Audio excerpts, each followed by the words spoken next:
Welcome back to it, guys. So from talking about the music industry and frivolous music, Ruckus chooses who let the dogs out, because we're actually going to be talking about animals and how animal health is our priority.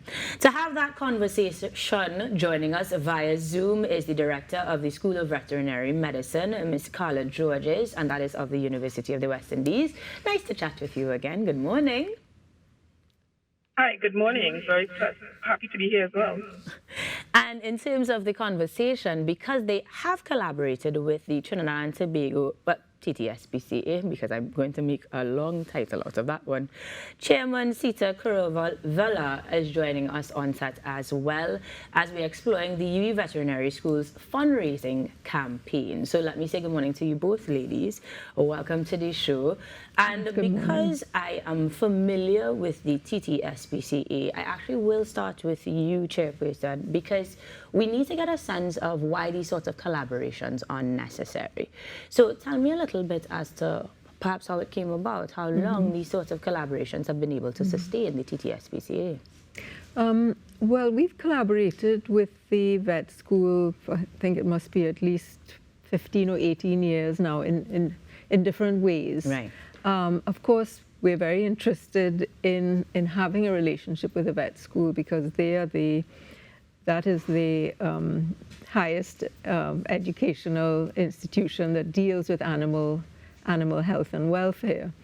Over the years, we've collaborated in different ways. For example, the veterinary students visit the TTSPCA as part of their course on shelter medicine and on public health, because shelter medicine is different from the medicine that may be practiced in a veterinary clinic, for example.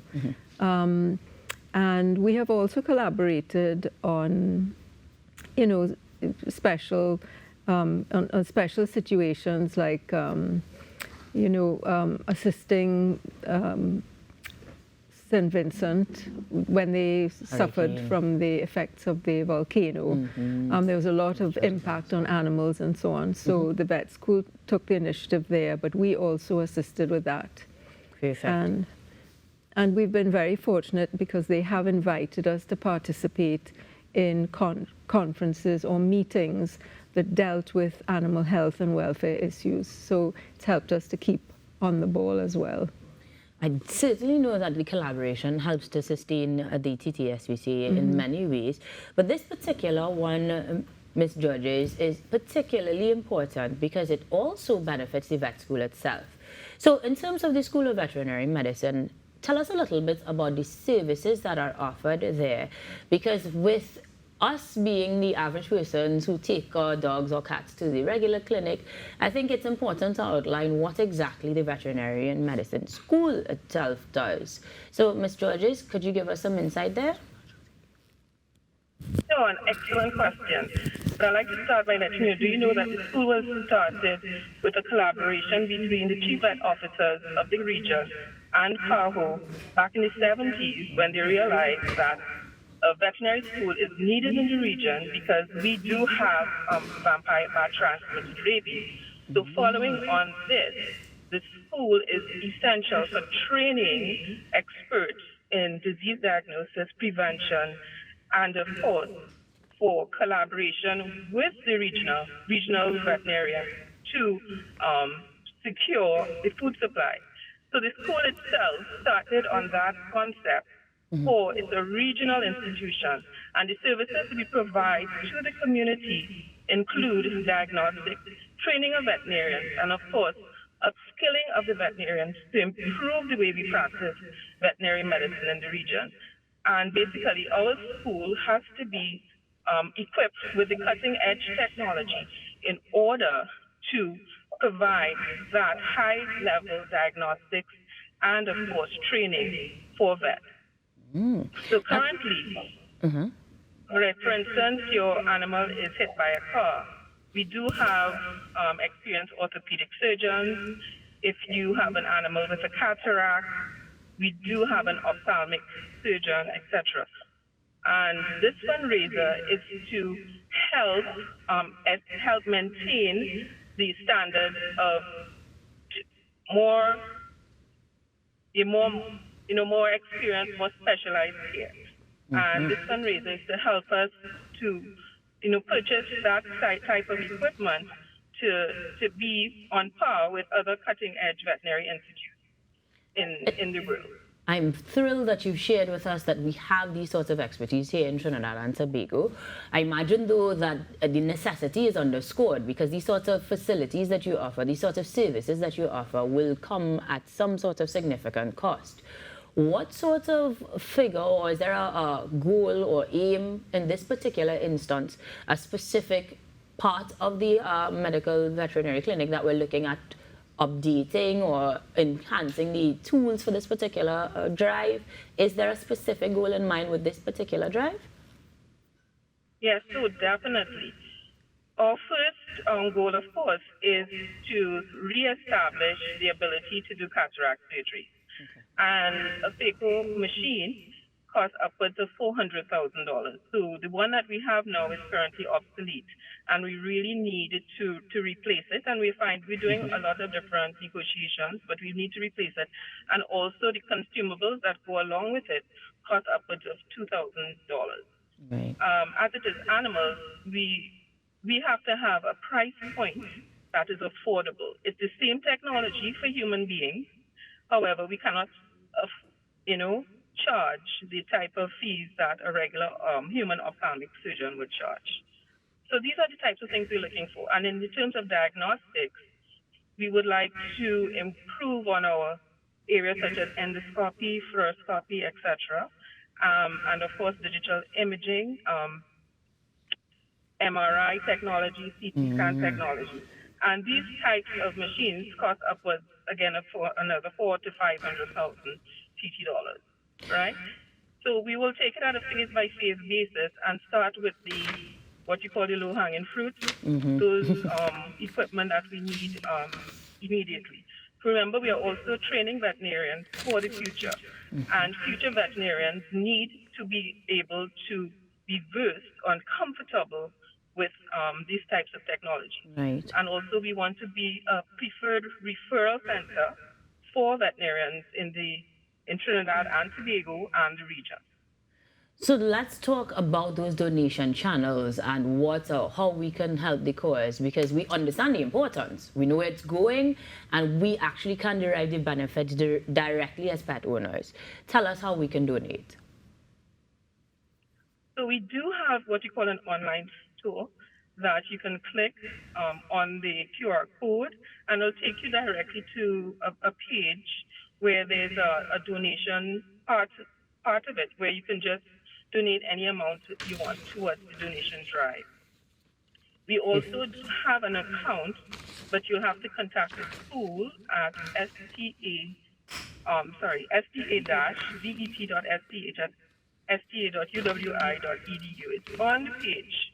And once you send an email to that account, we will let you know, give you further information on how you can donate through normal, bank transfers, etc.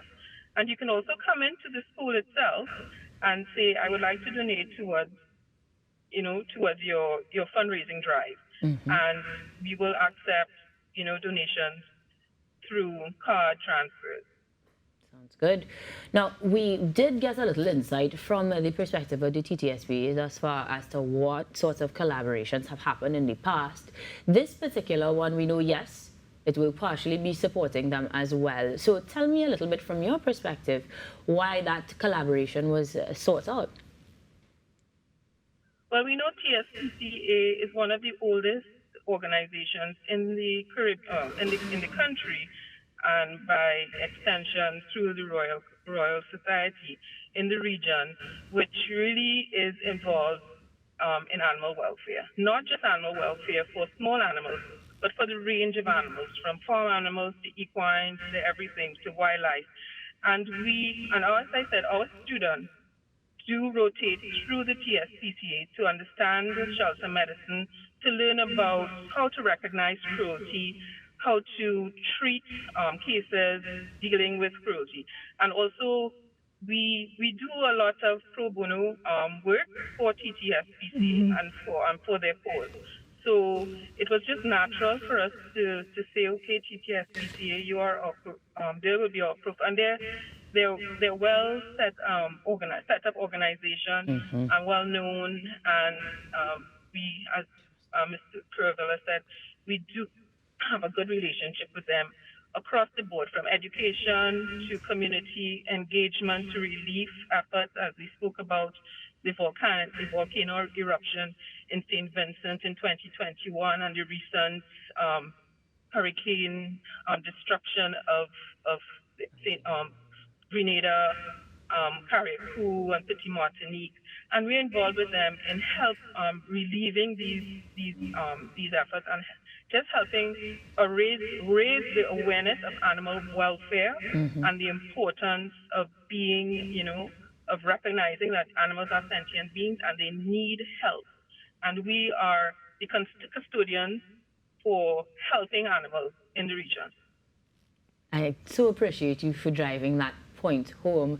And let me say thank you very much for doing the good work that you continue to do. And we will put that flyer up again so persons can scan that QR code to make sure that they donate so that we support the cause. But again, thank you so much for doing the good work that you do, Dr. Georges, and for joining us this morning, even in a bit of traffic.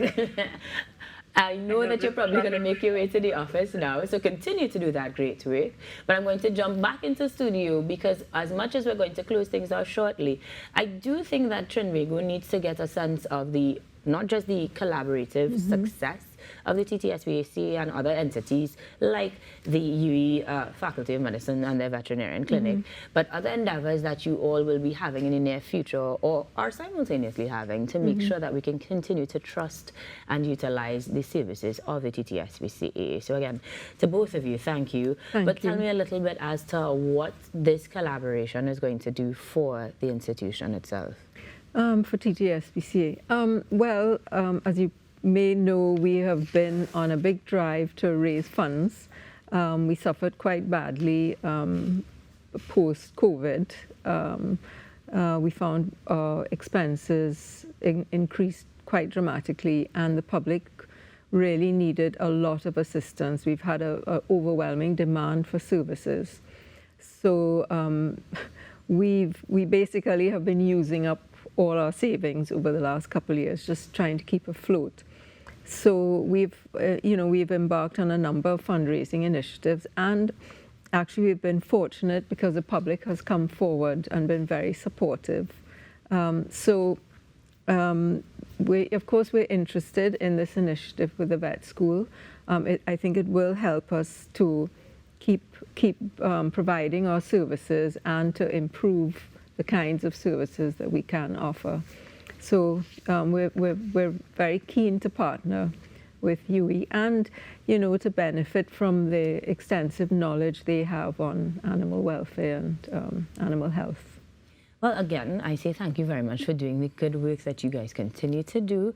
And we are happy to be an institution that can create the platform to help support both UWI and the TTSPCA as they make sure that they make animal health a priority. We are going to take one last break. We've got some entertainment and even more for you here on the Now Morning Show. So stick around. We'll be back after these messages.